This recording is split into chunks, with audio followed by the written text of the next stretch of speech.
இப்போ மூட்டு வலி என்பது மூட்டிலே வலியோடு இல்லாமல் ஒரு வீக்கம் வந்துடும். இன்ஃப்ளமேஷன் இருக்கும்போது குறைன்னு ஒரு சத்தம் கேட்கும் உள்ள, சிலருக்கு கடக்குன்னு சார். இந்த முழங்கால் வலி தேஞ்சு போச்சுன்னு டாக்டர்கிட்ட போனால் சொல்லுவார், முட்டி தேஞ்சு போச்சு. எப்படி தேயும்? அப்படியே டைட் பண்ணுங்க. 1 2 3 4. உங்கள் ஏற்கனவே மூட்டு வலி இருக்குது, கீழே உட்காந்து செய்யணும், அதெல்லாம் இப்போ முடியாது, தேவையும் இல்லை. இப்படி மேலே உட்காந்து 1 2 3 பயிற்சி செய்வது என்பது மிக முக்கியம். 3 மூலப்பொருட்கள்: பிரண்டை 1 மடங்கு, புளி அதில் பாதி, உப்பு அதில் பாதி. உணவை பொறுத்தவரையில் வாயு பதார்த்தங்களை தவிர்த்து கொள்ள வேண்டும். வாழைக்காய், உருளைக்கிழங்கு, கேஸ்ட்ரிக் ஃபுட், இதை தவிர்த்து கொள்ள வேண்டும். இதை ரெகுலராக ஃபாலோ பண்ணிட்டு வந்தீங்கன்னா ஒரு 3 months இந்த மூட்டு வலி எல்லாம் காணாமல் போயிடும்.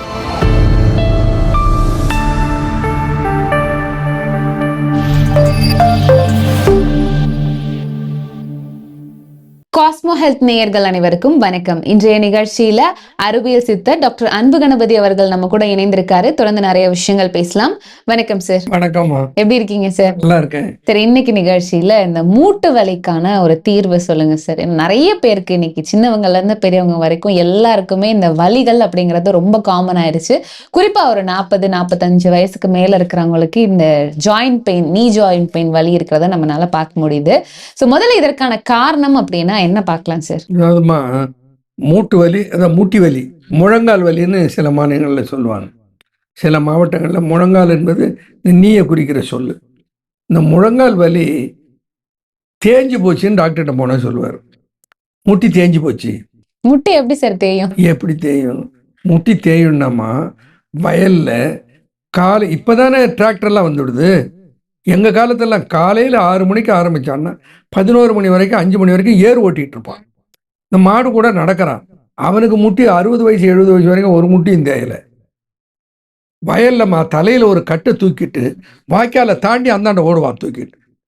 அவனுக்கு எந்த முட்டியும் தேயலை. சிஸ்டத்தை பார்த்துக்கிட்டு உட்காந்துட்டுருக்கிறான். கழுத்து அசைக்கலை, உடம்பு அசைக்கலை, கையை மட்டும் மவுசு ஆட்டிக்கிட்டு இருக்கிறான். கண்ணு அசைய மாட்டேங்குது. எல்லா வியாதிகளும் வருது. இடுப்பு வலிக்குது, முட்டியை வலிக்குது, கையை வலிக்குது, கழுத்தை வலிக்குது. அப்போ அப்யூஸ். சரி, எதுவுமே பண்ணாம சும்மா இருந்தா கூட இந்த முட்டு கட்டாயம் வரும். அப்போ எப்படி தேயும்? தேஞ்சு போச்சுன்னு எப்படி சொல்றது?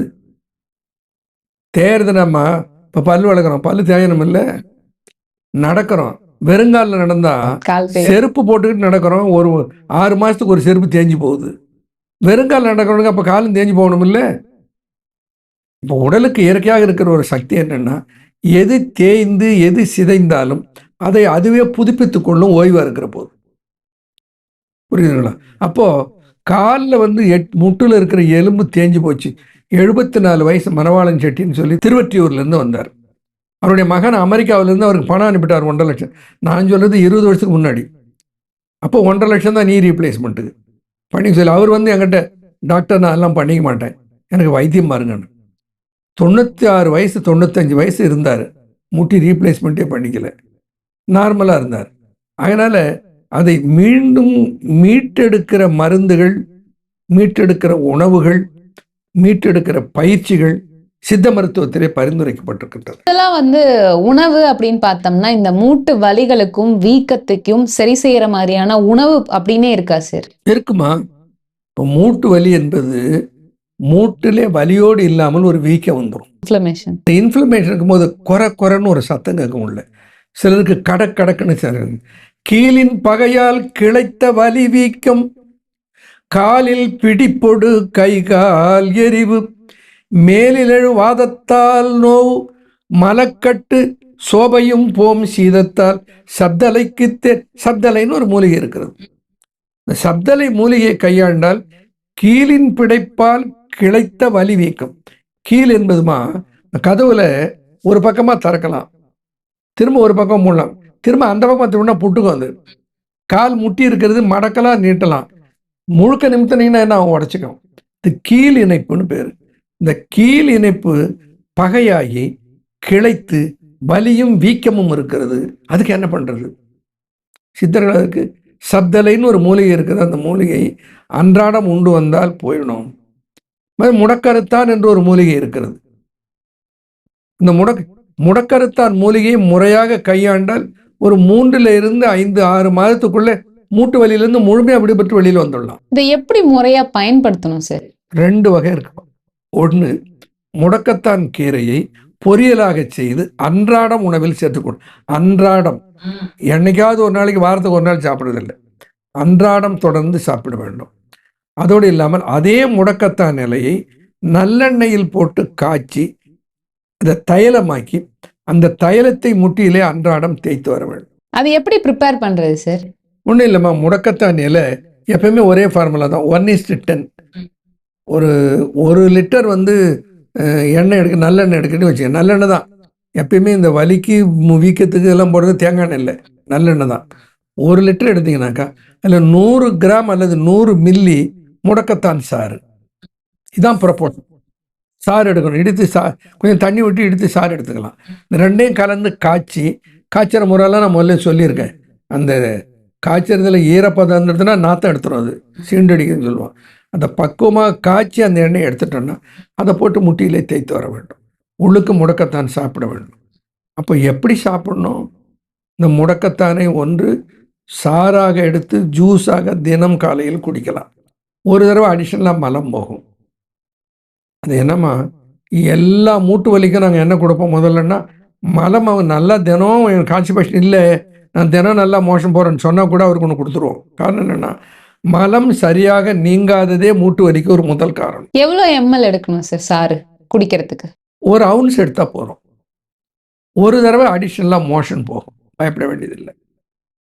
முடக்கத்தான் சாறு சாப்பிட்றவங்க சாப்பிடலாம். இல்லைன்னா முடக்கத்தான் சாறு எடுத்து தோசை மாவில் கலந்து தோசையாக வார்த்து அதுக்கு சட்னி சாம்பாரை தொட்டுக்கிட்டு அந்த தோசையை சாப்பிடலாம். அப்படியும் தினம் எடுத்துக்கொள்ளலாம். இல்லை முடக்கத்தானை கொண்டு இடித்து சன்னமாக சூரணமாக்கி அந்த சூரணத்தை 1 தேக்கரண்டி அளவுக்கு தினம் காலையில் வெந்நீரில் சாப்பிடலாம். தேனில் தான் கொஞ்சம் சாப்பிடணும், தேன்லையும் கொஞ்சம் சாப்பிடுங்கனால ஒன்றும் தப்பு இல்லை. ஆனால் 1 தேக்கரண்டி அளவுக்கு, அபவுட் 5 கிராம்ஸ் அளவுக்கு சாப்பிடணும். அதில் மலம் நன்றாக நீங்கும், ஆச்சரியமாக இருக்கும். அதான் முதல் காரணம் மூட்டு வலிக்கு.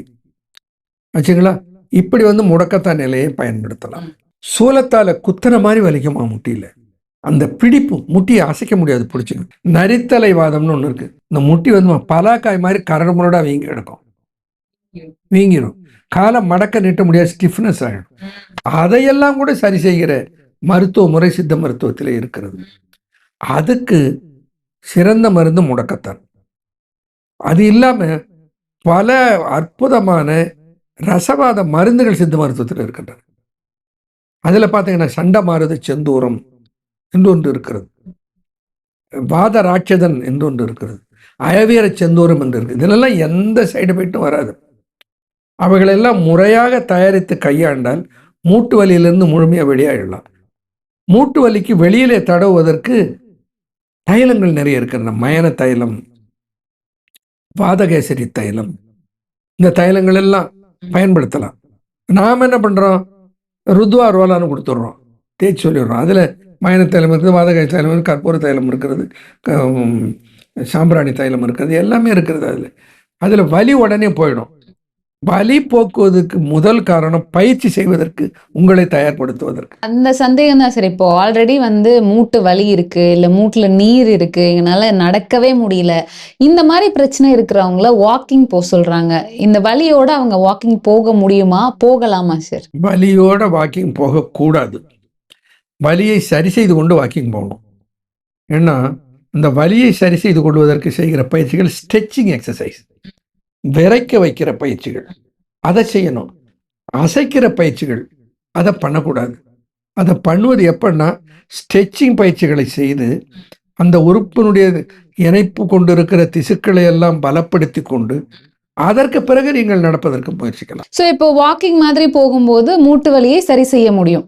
வாக்கிங்க்கு உங்களை தயார் செய்து கொண்டு வாக்கிங் போனால் சரி செய்ய முடியும், சரி செய்ய முடியும், கண்டிப்பா சரி செய்ய முடியும். இல்ல ஒரு சிலவங்க வலி வந்துருச்சு வாக்கிங் போக கூடாது அப்படின்ற மாதிரி முடிவு பண்ணிடுவாங்க, அதுக்காக கேட்குறேன். எப்படின்னாமா, ஒவ்வொரு மருத்துவத்துக்கு ஒரு முறை இருக்கிறது.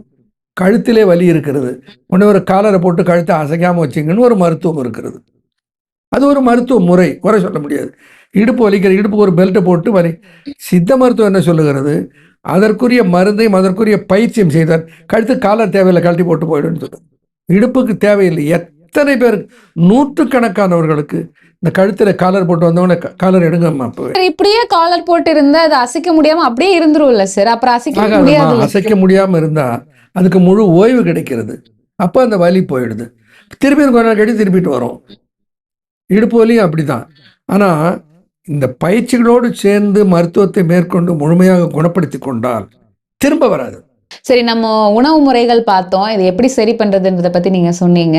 இதுக்கு எளிமையான பயிற்சிகள் ஏதாவது இருந்தா எங்களுக்காக செஞ்சு காட்டுறீங்களா சார்? பயிற்சிகள் இருக்கிறது செய்து காட்டுறோமா. கையை இப்படி கம்ஃபர்டபுளாக வச்சுங்க, நேராக உட்காந்துக்கோங்க. உங்களுடைய பாதத்தை கொஞ்சம் பின்னாடி இழுத்துட்டு விரல்களை அழுத்தி லிஃப்ட் பண்ணுங்க. இப்போ குதிகால லிஃப்ட் பண்ணியிருக்கீங்க, அப்போ உங்களுடைய கண்டக்கால் தசைகள், காஃப் மசில்ஸ் டைட் ஆவதை உணர்வீர்கள். இப்படி இழுத்துட்டு ஒரு 10 என்ற வரைக்கும், 5 என்ற வரைக்கும் முதல்ல நிறுத்துங்க. 1 2 3 4 5 திரும்ப பழைய நிலை கொண்டு வந்துடும். திரும்ப அதை அப்படியே நிமித்தி 1 2 3 4 5 அந்த நிறுத்துற நேரம் நல்லா டைட் பண்ணுங்க. 1 2 3 4 5 இப்படி 5 முறை உங்களுடைய குதிகாலை உயர்த்தி செய்துவிட்டு, அடுத்து குதிகாலை கொஞ்சம் முன்னம் வைத்து குதிகாலை வச்சுக்கிட்டு டோஸை மேலே தூக்குங்க. 1 2 3 4 5 உங்கள் ஏற்கனவே மூட்டு வலி இருக்குது, கீழே உட்காந்து செய்யணும், அதெல்லாம் இப்போ முடியாது, தேவையும் இல்லை. இப்படி மேலே உட்காந்து இப்படி செய்துட்டு, அடுத்தது கால்களை நேராக வைத்து அமர்ந்து கொண்டு குதிகாலை ஊன்றி வைத்து கொள்ள வேண்டும். இந்த பொசிஷன் மாறக்கூடாது.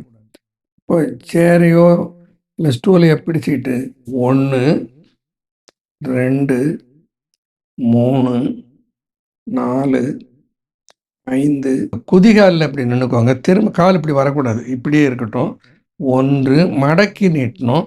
2 3 4 5 6வது முறை அப்படியே நிறுத்துங்க. டைட்டாக முட்டியை டைட் பண்ணிக்கோங்க. இந்த குதிகால் வெளியே போகட்டும், கால் விரல்கள் உங்களை நோக்கி வரட்டும். டைட்டாக ஹோல்டு பண்ணுங்க. 1 2 3 4 5 திரும்ப இயல்பு நிலைக்கு வந்துருங்க. அதே மாதிரி இடது காலை 1 2 3 4 5 6வது முறை ஹோல்ட் டைட். ஞாபகம் வச்சுக்கோங்க, விரல் நம்ம மூக்கி வரணும், குதிகால் வெளியே போகணும், கால் ஸ்டிஃப் ஆகிடணும், முட்டி டைட் ஆகிடும். 5 என்ற வரைக்கும் வச்சுருங்க. இது மாதிரி 5 ரிப்பிட்டேஷன்ஸ். இந்த ருத்வா ரோலானை நல்லா தடைவிட்டு செய்ய ஆரம்பிங்க. உங்களுக்கு வலியே இருக்காது. இந்த தசைகளெல்லாம் ரிலாக்ஸ் ஆகிடும். இந்த பயிற்சி 2வது பயிற்சி. இதற்கு அடுத்தது அந்த சேர் சிட்டிங் மாதிரி. ஆனால் அதில் வந்து உட்காந்து எதுலையும் செய்ய போகிறதில்ல, நின்றுட்டு தான் செய்ய போகிறோம். எந்த மாதிரி வலி இருந்தாலும் அதை செய்ய முடியும். எடுத்தது ரொம்ப ஸ்ட்ரெயின் பண்ணிக்காமல் கொஞ்சமாக அந்த ஃபுல் ஸ்டேஜுக்கு வந்துருங்க. இப்போ வந்து சுமோ ஸ்டான்ஸில் ஹாஃப் ஸ்குவாட் பண்ணுறோம். சுமோ ஸ்டான்ஸு ஹாஃப் ஸ்டான்ஸ் இல்லை, சுமோ ஸ்டான்ஸ் என்பது இந்த சுமோ ஃபைட்டர்ஸ் போடுகிற அந்த ஸ்டெப்பு. பாருங்கள், காலை விரிச்சுக்கோங்க. நல்லா விரிச்சிட்டு இந்த பாதத்தை இப்படி எவ்வளோ விரிக்க முடியுமோ அவ்வளோ விரிங்க. அப்போ கீழே தானாக உடல் போகும். இந்த பேரலாம் வர மாதிரி வந்துட்டு அப்படி ஒரு 5 கவுண்ட்ஸ் நிறுத்துங்க. திரும்ப மெல்ல நேராக வந்துடுங்க.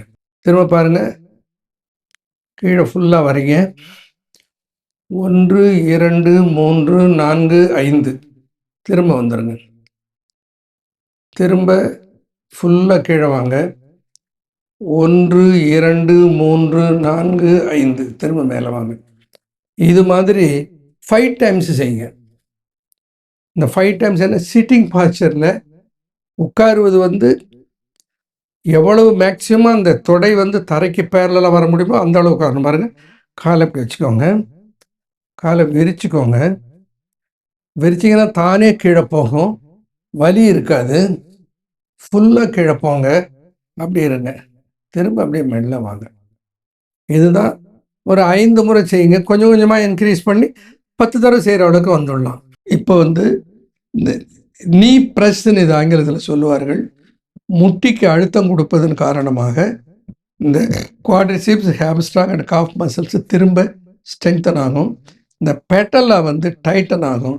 அப்போது அந்த முட்டிக்கு அடியில் இருக்கிற அந்த எலும்புகளுக்கு இடையில் இருக்க கேப் அதிகமாவதற்கு அது வாய்ப்பு கொடுக்கும். இந்த மாதிரி ஒரு டவலை இப்படி சுருட்டி பந்து மாதிரி வச்சுட்டு தரையில் உட்காந்துட்டு பண்ணலாம். இந்த ஒரு பந்து மாதிரி சுருட்டி ஒரு துண்டை இந்த முட்டிக்கு நேராக கீழே, இந்த முட்டி ஜங்ஷன் பாருங்கள், இந்த இடத்துல வச்சுட்டு ப்ரெஸ் பண்ணுங்க. இப்போ ஹீல் வெளியே போகட்டும், டோஸ் முன்னாடி வரட்டும், ஹோல்டு டைட். அப்போ வந்து உங்களுடைய குதிகால் வெளியே போகட்டும், இந்த விரல்கள் உள்நோக்கி வரட்டும், அப்படியே டைட் பண்ணுங்க. 1 2 3 4 5 போகிறோம். இப்படி அடுத்த காலுக்கு இந்த நீயை ப்ரெஸ் பண்ணி டைட் பண்ணிங்கன்னா அந்த அந்த முட்டியை அழுத்தும் போது இந்த விரல் இப்படி வரணும், குதிகால் இங்கே போகணும். நீங்கள் செய்யும்போது அவ்வளோ சுகமாக இருக்கும், ரொம்ப என்ஜாய் பண்ணுவீங்க. 5 கவுண்ட்ஸ், திரும்ப நார்மலுக்கு வந்துடுங்க. இது மாதிரி 5 டைம்ஸ் ரிப்பீட் பண்ணுங்கள். உணவை பொறுத்த வரையில் வாயு பதார்த்தங்களை தவிர்த்து கொள்ள வேண்டும். வாழைக்காய், உருளைக்கிழங்கு, முட்டைக்கோசு, காராமணி, மொச்சை, கேஸ்ட்ரிக் ஃபுட், இதை தவிர்த்து கொள்ள வேண்டும். அடுத்தது கடைசியாக செய்கிற பயிற்சி. இதையும் செய்துட்டு இதை ரெகுலராக ஃபாலோ பண்ணிட்டு வந்தீங்கன்னா ஒரு 3 மந்த்ஸில் இந்த மூட்டு வலியெல்லாம் காணாமல் போயிடும். மிக கவனமாக இருக்க வேண்டும். எளிதில் பேலன்ஸ் போயிடணும், பின்னால் விழுந்துடக்கூடாது. அதனால் சுவற்று பக்கமாக அருகில் போய் இருந்துக்கோங்க. காலை எவ்வளோ விரிக்க முடியுமோ அவ்வளோ விரிச்சிட்டு இந்த சுமோ ஸ்டான்ஸுக்கு வந்துடுங்க. காலை இப்படி கொண்டு வந்துடுங்க. காலை எவ்வளோ கீழே போக முடியுமோ அவ்வளோ கீழே போயிட்டு கையை 1 2 3 4 5 6 7 8 9 10 திரும்ப மெல்ல எழுந்து இயல்பு நிலைக்கு வந்துடுங்க. இப்படி 10 ஒரு 5 டைம்ஸ் பண்ணுங்கள். கொஞ்சம் கொஞ்சமாக நாள் ஆக ஆக அந்த 10ன்றது 20 30 40 வரைக்கும் கூட பண்ணலாம். பை த டைம் இந்த குவாட்ரிசிப்ஸ் அண்ட் ஹாம்ஸ்ட்ராங் மசில் முழுக்க முழுக்க பலம் அடைந்து விடும். இன்னொரு செய்கிறேன் பாருங்கள். காலை நல்லா விரிச்சுக்கோங்க. விரிச்சிட்டு இந்த பாதத்தை இப்படி நேராக்கிடுங்க. அப்போ கீழே எவ்வளோ போக முடியுமோ போயிட்டு 1 2 3 4 5 6 7 8 9 10 11 12 13 14 15 16 17 18 19 20 21 22 23 24 25 26 27 28 29 30 இப்படி 50 வரைக்கும் என்னால் ஈஸியாக பண்ண முடியும். அந்த ஸ்டேஜுக்கு வந்துட்டா இந்த நீ வந்து ஃபுல் ஸ்ட்ரென்த்துக்கு வந்துடும். அந்த பயிற்சி செய்வது என்பது மிக முக்கியம். எளிய பயிற்சி எந்த வயசுல கூட சரி. என்னென்னமா காலில் இருக்கிற எலும்புகள் இணைப்பு இருக்க, அதுங்க தானாக இயங்காது, அசையாது. சும்மா இருக்கும்போது வலிக்கலை, நடந்தால் மட்டும் வலிக்கிறது. அப்போது நடக்கிற போது ஏற்படுகிற மாற்றத்துக்கு காரணம் அங்கே இருக்கிற திசுக்களுடைய பலகீனம். இப்போ குவாட்ரிசெப்ஸ்னு தொட மேலே இருக்கிற தசைகள், காஃப் மசில்ஸ்னு சொல்லி கண்டக்கால் தசைகள். இந்த தசைகள் எல்லாம் பலமாக இருந்தாலே, ஹாம்ஸ்ட்ரிங் மசில்ஸ்ன்னு சொல்லி பாத்தினுடைய கீழே இருக்கிற மசில்ஸ், இந்த மசில்ஸ் எல்லாம் பலமாக இருந்தாலே கால் இருக்கிற வலி ஓடி போயிடும். ஆனால் அந்த பயிற்சிகளை வேக வேகமாக செய்யக்கூடாது. இந்த பயிற்சிகளை நிதானமாக செய்ய வேண்டும். எடுத்த உடனே முழுமையாக செய்கிறது முடியாது. கொஞ்சம் கொஞ்சமாக செய்து அது முழுமை பெற்றுவிட்டால் நோய் முழுமையாக அகன்று போயிடும். ஸோ அப்போ என்ன பண்ணோம், நான் சொல்கிற மாதிரி அந்த மருந்துகள் எடுத்துக்கொண்டு இந்த தைலத்தை தடவி அந்த திசுக்களை இப்போ சப்போஸ் வீக்காக இருக்குன்னு வச்சுங்க, அப்போ அங்கே நீர் சேர்ந்து குறைன்னு சத்தம் கேட்கும். இந்த நீரை எடுக்கணும். அதுக்கு ஒரு மருந்து சொல்கிறேன். பிரண்டை, புளி, உப்பு, 3 மூலப்பொருள்கள். அதை பிரண்டை 1 மடங்கு, புளி அதில் பாதி, உப்பு அதில் பாதி, 3ஐயும் போட்டு நல்லா அரைச்சிட்டு அந்த அரைச்ச பேஸ்ட்டை ஒரு கப்பில் எடுத்து ஃப்ரிட்ஜில் வச்சுருங்க. தினம் ஒரு கரண்டி எடுத்து அதை லேசாக சூடு பண்ணி அந்த முட்டியில் வீக்கம் இருக்கிறது மேலே அப்ளை பண்ணிவிடுங்க. ஒரு 10 நாளைக்கு போடுங்க. சுத்தமாக நீரை போகிற இடத்துல வீக்கமே இருக்காது. நீரே இருக்காது அதுல. ஊசி போட்டு எடுக்கிற ஒன்றும் தேவையில்லை, கம்ப்ளீட்டா அந்த நீரை பூரா வெளியில் எடுத்துரும். பிரண்டை, உப்பு, பிரண்டை, உப்பு, புளி 1.5 குவார்ட்டர். ஹாஃப் குவார்ட்டருக்கெல்லாம் அர்த்தம் வேற இல்லை. 1 மடங்கு, 1/2 மடங்கு, 1/4 மடங்கு போட்டு அதை அரைச்சிமா நைஸா அதை வதக்கி இந்த காலில் அப்ளை பண்ணோன்னு வச்சுக்கோங்க. அந்த வதக்கி அப்ளை பண்ணால் அது அப்படியே அந்த நீரை பூரா உறிஞ்சிடுது. அவ்வளவு எளிய மருந்து, மிக மிக சக்தி வாய்ந்த மருந்து. இவளை கையாளலாம். அதனோட கூட பயிற்சியை மேற்கொண்ட நிச்சயமா முழுமையாக அதிலிருந்து வெளியே வந்துடலாம். இன்னைக்கு நிகழ்ச்சியில மூட்டு வலிகளுக்கான மருந்துகள் என்னெல்லாம் இருக்கு, பயிற்சிகள் என்னெல்லாம் பண்ணணும், உணவு முறையில என்ன மாதிரியான மாற்றங்கள் எல்லாம் செய்யும் போது இந்த மூட்டு வலிக்கு ஒரு நிரந்தர தீர்வு கிடைக்கும் அப்படிங்கறத எங்களுக்காக சொன்னீங்க. ரொம்ப நன்றி சார். வணக்கம்மா.